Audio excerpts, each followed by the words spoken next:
we begin, I'd like to acknowledge that we're gathered on the traditional territory of the Anishinaabe Nation. We're treaty people under Treaties 45.5 and 72, as well as the lesser-known Treaty 67, the Half-Mile Strip Treaty, which also played a significant role in the dispossession of the Indigenous peoples from these lands. These treaties remain living agreements with ongoing responsibilities and obligations. We give thanks to the Saugeen Ojibwe Nation as the traditional keepers of these lands and waters.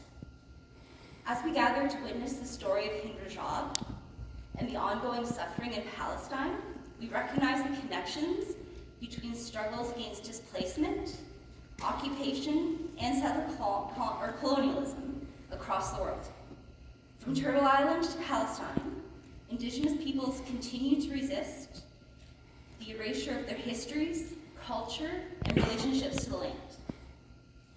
A land acknowledgement is not only about recognizing the past, it's also about recognizing our responsibilities in the present.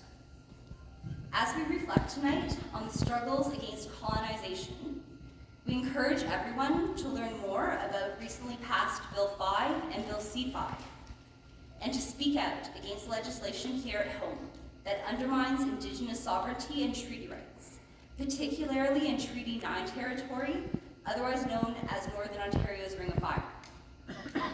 May tonight deepen our commitment to justice, human dignity, and solidarity with all peoples resisting colonization and fighting for liberation. Tonight, we're honored to welcome Dr. Yipeng Ge. Dr. Ge is a family physician, public health advocate, and outspoken voice for Palestinian human rights and health justice. He has provided medical care in Gaza during the genocide and has worked extensively in community health here in Canada. At a time when speaking out carries real consequences, Dr. Ge has continued to advocate with courage, compassion, and integrity. Please join me in warmly welcoming Dr. Yipeng Ge.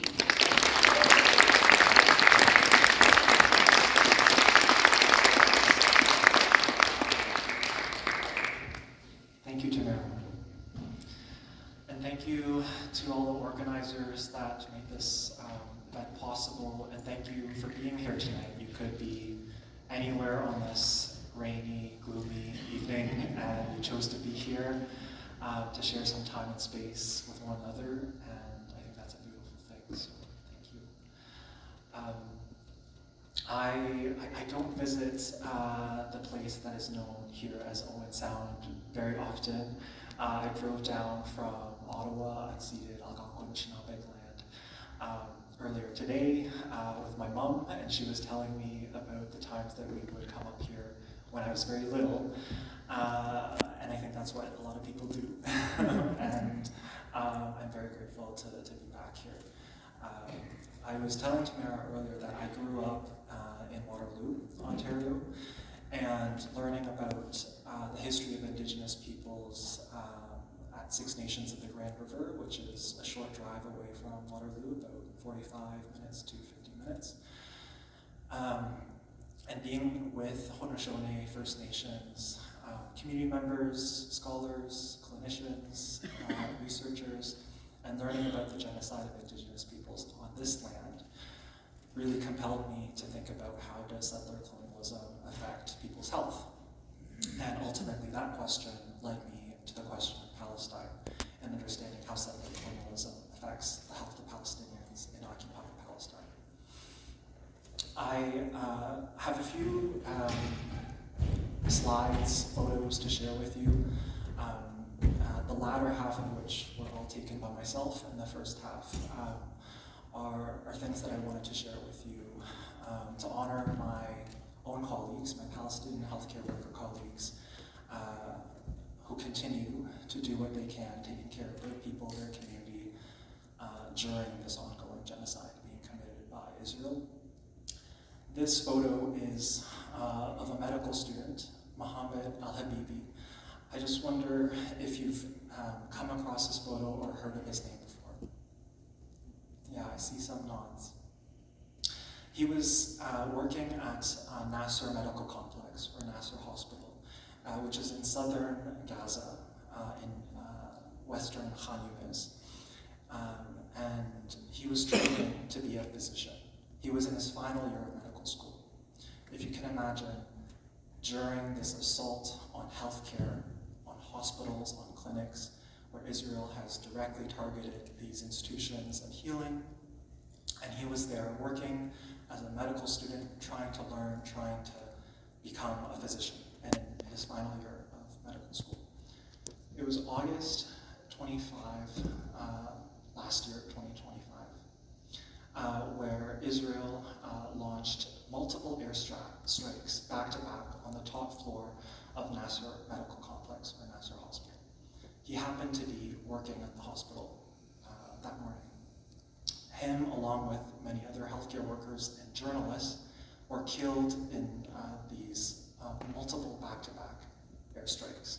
And this was a series of something called double tap or triple tap airstrikes that was caught on camera as well. And yet, there's still no accountability for these kinds of attacks on healthcare institutions in Gaza. You might have heard of Dr. Hussam Abu Safia. He is a pediatrician who worked at the Kamal Adwan Hospital in northern Gaza.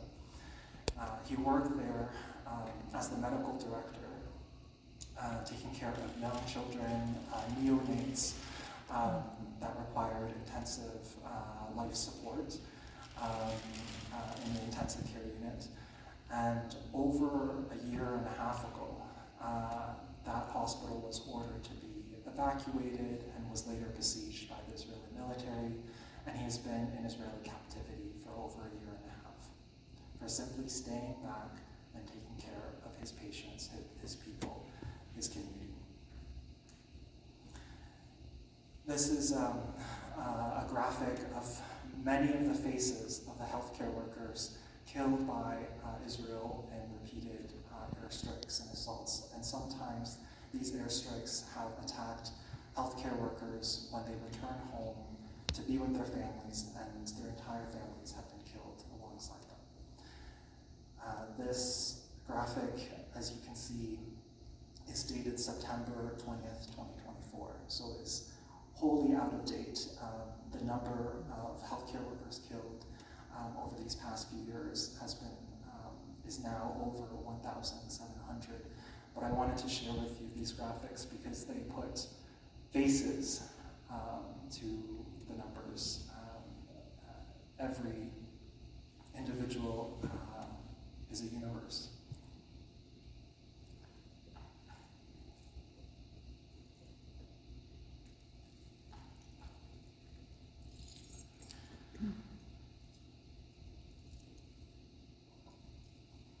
And there also remain quite a few healthcare workers that remain in Israeli captivity. As I mentioned, Dr. Hussam Abu Safia is only one such example, and there have been other healthcare workers, including renowned physicians, surgeons, like Dr. Aidan Al-Gersh, who was tortured and killed in Israeli captivity. Now, the film that we'll see together is the voice of Hind Rajab. And Hind Rajab, as you might have known by coming to a film screening like this, was killed alongside members of her family in January 2024. I had the privilege of visiting Gaza as a volunteer medic in February 2024.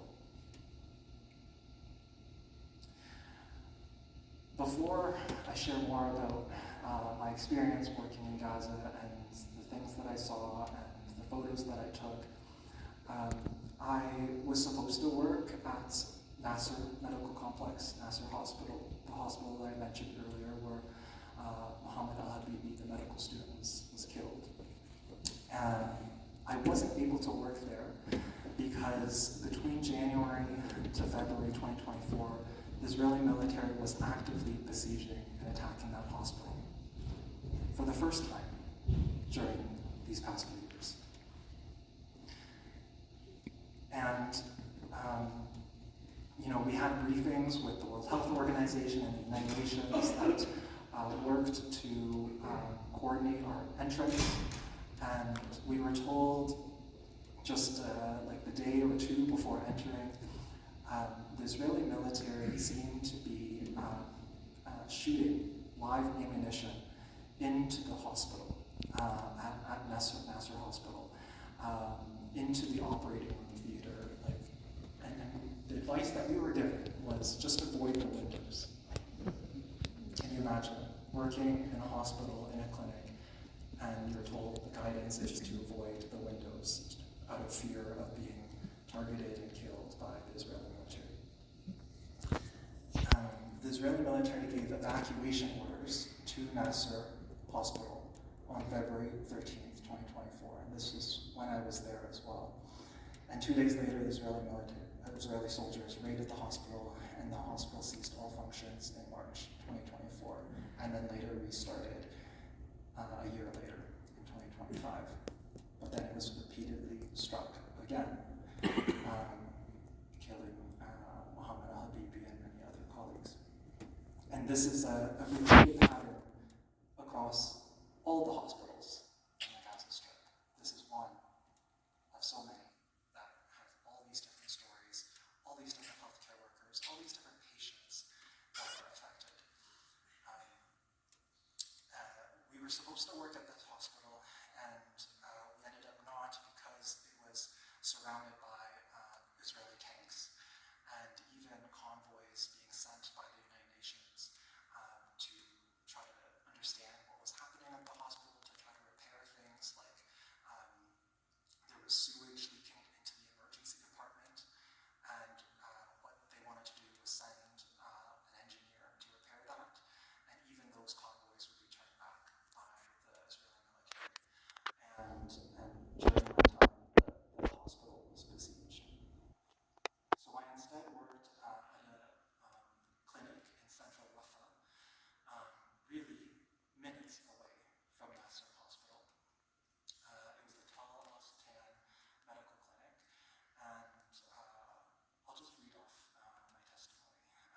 Many of us who have had the privilege of working in Gaza as a volunteer medic or surgeon or physician or nurse end up providing oral or written or a combination of testimony to groups that have submitted their legal submissions to the International Court of Justice and to the International Criminal Court, where proceedings are underway to try to hold Israel accountable for its war crimes, crimes against humanity, genocide. So I provided this testimony to Forensic Architecture, a group that documents war crimes in many parts of the world. I worked as a medical volunteer providing primary care services to patients at 2 primary care centers in Rafah, which is in southern Gaza, between the 12th and the 19th of February 2024.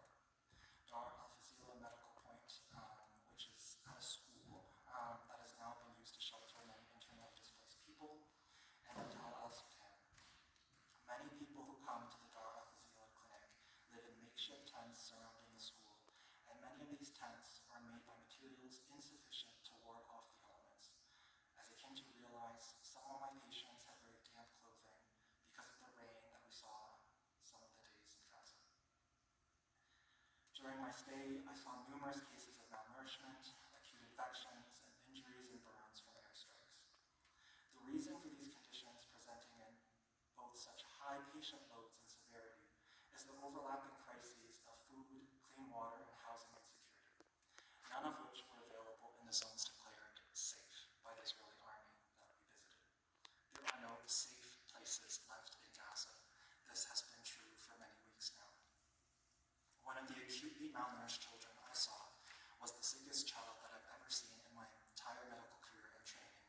They were 9 to 10 years old, being carried in by his mother, unable to walk.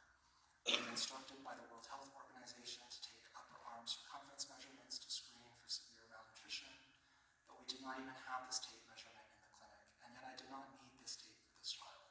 I could wrap my entire index finger and thumb around the upper arm and the lower leg of this child. There were pediatric patients that could walk before and now cannot walk due to severe malnutrition and suspected Ricketts disease. This is severe vitamin D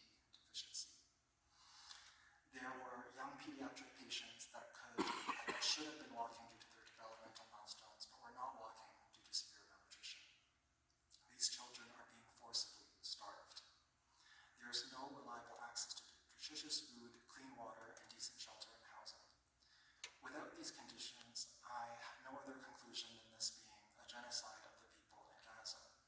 On top of these crises, there continue to be daily bombings, airstrikes, and shelling that occur around the clinics and hospitals, even in the safe or green zones that we worked at and visited, which continue to kill and result in many more injuries every day we were in Gaza. What I saw was unimaginable beyond belief and beyond words, suffering and disease that is entirely preventable with proper nutrition and food, clean water, and decent shelter. These necessary conditions for life, especially for young children, appear to be withheld intentionally by Israel to make the conditions in Gaza entirely, unimaginably unlivable and unsurvivable for everyone. I provided this testimony over 2 years ago, and the conditions have only gotten worse. Before entering Gaza through the Rafah border crossing, which is the border crossing between Egypt and Palestine on the southernmost border of the Gaza Strip, there were trucks, and I imagine there are still many, many trucks at that border that Israel does not allow in. And once you enter, you repeatedly see buildings that have entirely been collapsed by airstrikes. On the left picture, you can see how someone has actually built a tent on their previously destroyed home, refusing to leave, choosing to stay exactly where their home used to be, and living there in a tent. We were able to bring in around 16 suitcases full of medication and supplies. But for a few physicians, there were 4 of us in our little group, as well with others from other groups and officials from the UN, the United Nations, and the WHO. For a few people to bring in, a nominal amount of suitcases full of medications and supplies is not a solution then, and is certainly not a solution now.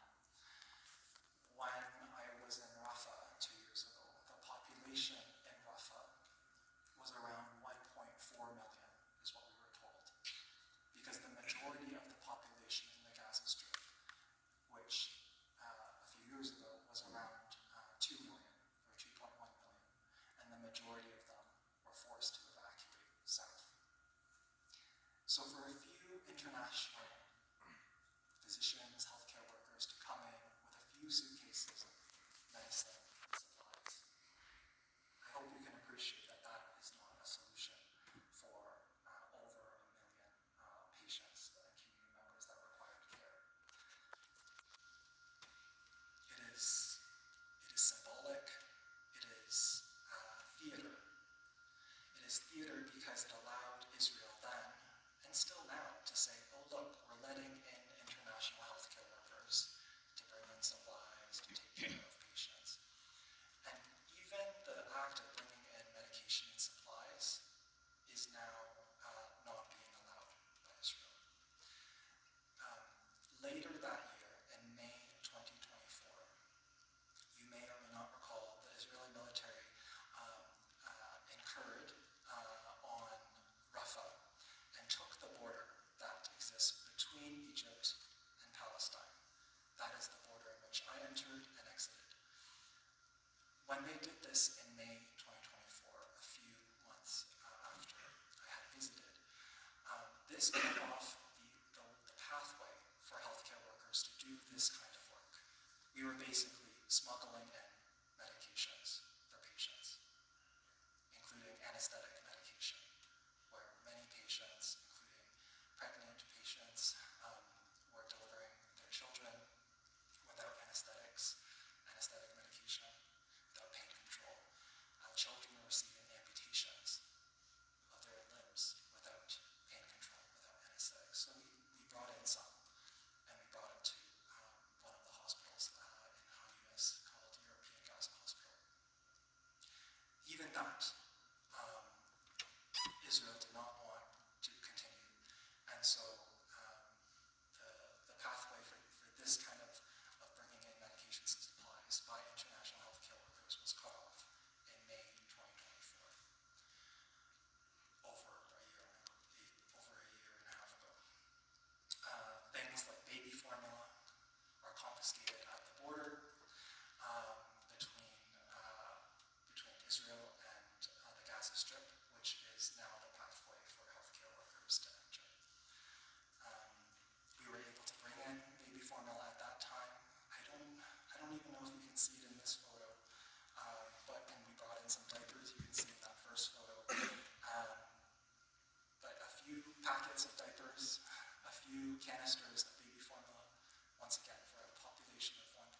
imagine the hospitals that you've been inside in Canada do not look like this, where there are bed sheets lining the hallways, and entire families are living inside these little makeshift homes inside the hallways of hospitals.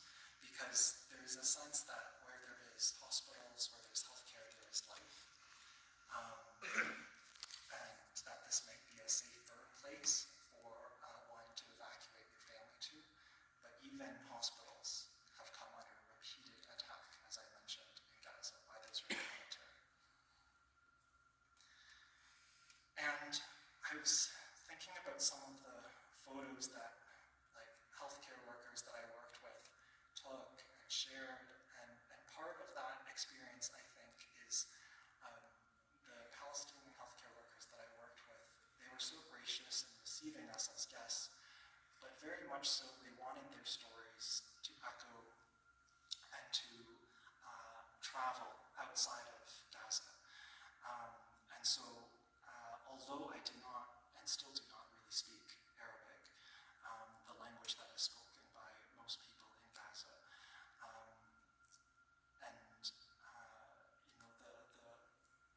the best kind of physician, the best kind of healthcare worker to take care of Palestinians in Gaza would be a Palestinian doctor that speaks Arabic, that understands the culture, that understands the heritage, that understands the politics. But Israel selectively chooses who is able to enter occupied Palestinian territory, including Gaza. And I think because there were some Palestinian colleagues who were able to set foot in Palestine for the first time after being born as refugees in other parts of the world. For the first time they were able to set foot in Gaza, in Palestine, through the Rafah border crossing. And then after, when the Israeli military took over the Rafah border crossing in May 2024, they instituted a policy that no one who has a Palestinian parent or grandparent is allowed to enter to take care of the Palestinian people in Gaza.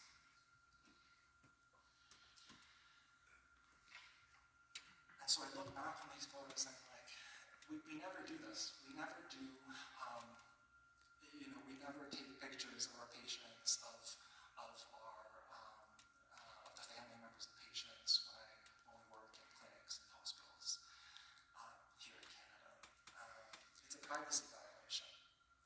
And yet, there was a practice of so much documentation of oh my gosh, here's an international healthcare worker, here's a foreigner, here's a person with a Canadian passport. We have to take all these pictures. And you have to tell the world what is going on. And I think for many of us, we thought we lived in a world where if the world knew what was happening, that it would end. And for so many of us, we have learned that that is not how the world works. It is people like you in this room doing what you can to organize, mobilize, and act, and use your people power to pressure those with power and those with money to end these kinds of crimes, because showing them the evidence is certainly not enough in this world. I'm going to end with a few photos to share with you just how steadfast and beautiful the Palestinian people and children are and still are. I would look around and see children flying kites, sometimes made of makeshift materials like garbage bags, and sometimes there'd be an adult helping them with that activity. I think there is an understanding that genocide is the crime of all crimes and a horrible, horrendous, unimaginable situation to live under and to continue to live under. But when you're a child, you still have a playful wonder about the world around you and finding ways to play despite sometimes not even having food, water, drink, medicine. And so we were greeted by so many children because schools were attacked. Universities, colleges have come under attack, like the two medical schools in the Gaza Strip, Al-Azhar University, Islamic University, both bombed, destroyed. But, institutions, buildings like this one, they are places of learning. But the learning can sometimes still take place because the people exist and they continue to persist to take care of one another, teach one another, create these new experiences for one another. And so we met all these children who didn't have school to attend, and so they would come to the clinic to greet us every day in the morning. And many other community members as well. And I think it's this understanding and appreciation of what solidarity could look like. And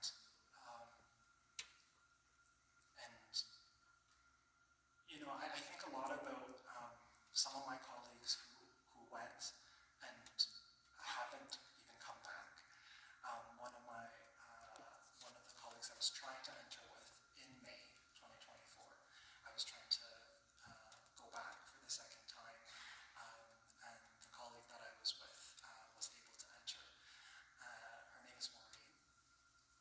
She's a chef, and she's still there.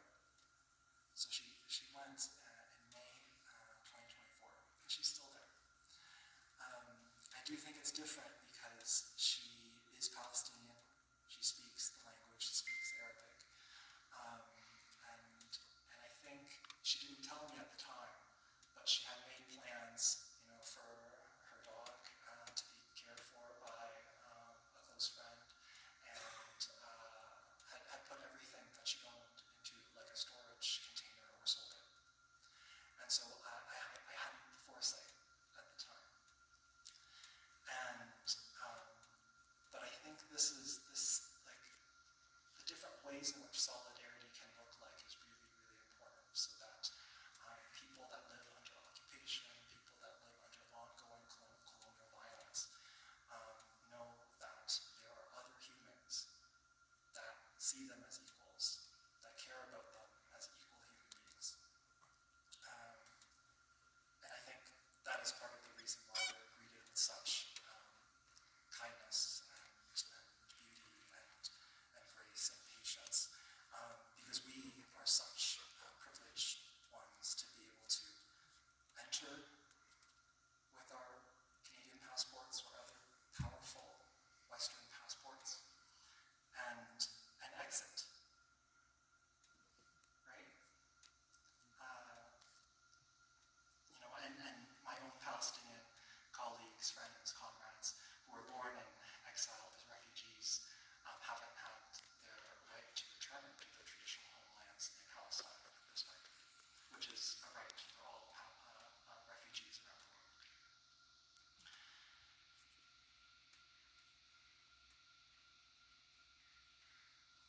And so I leave you with this photo. The reason being, we brought in our own food and water to be self-sustaining, self-sufficient, as was instructed, and as something that you kind of understand. When there's limited food and water to a besieged population, why would you take from them? And the Palestinian healthcare workers that received us with such beauty, and grace, and generosity, they forced us to share meals together. They said it's really important to break bread together. And so I was given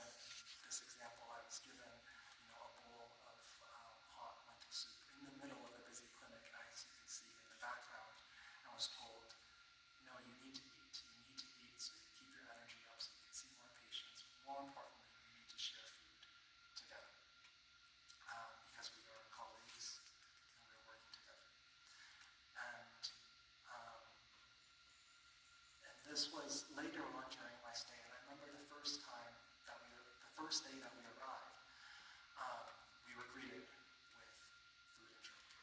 And knowing how little they had done, I broke down in tears.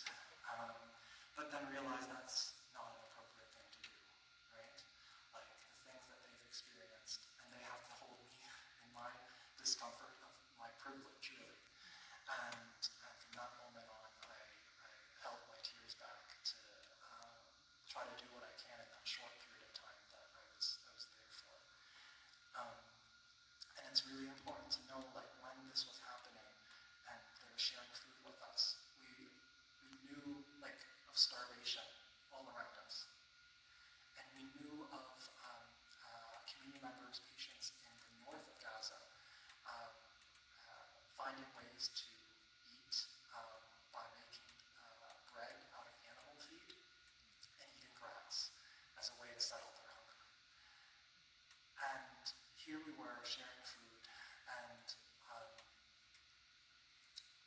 we were doing this in a way of just feeling so guilty and so shameful of like even having some hot lentil soup together was unimaginable. Like, I think the ways in which we have to I think just like realize like the absurdity of what was happening.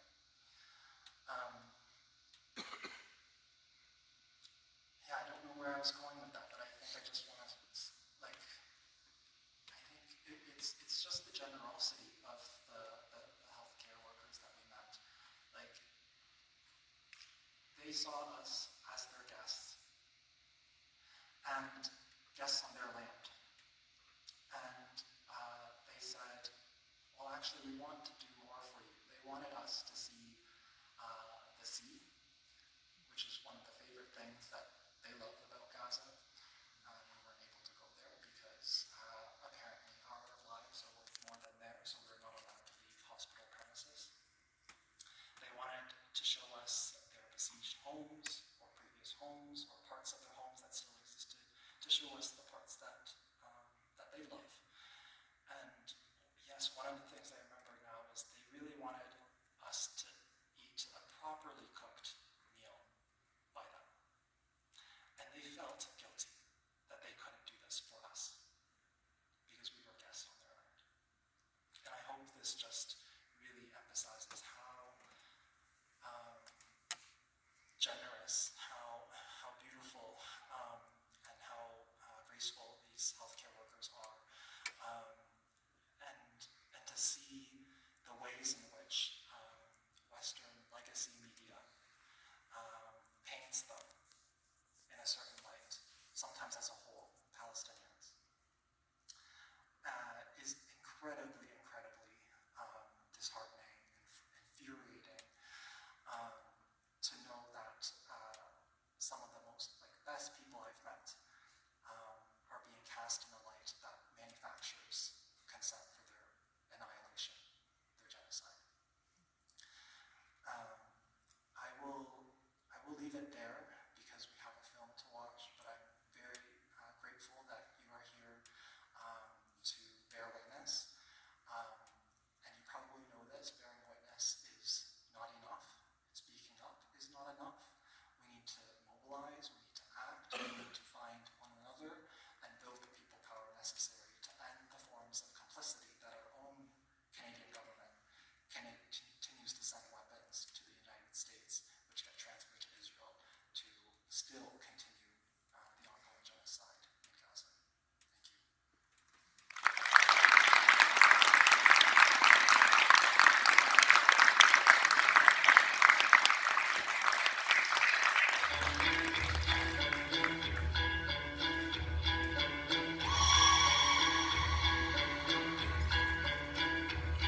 Yeah.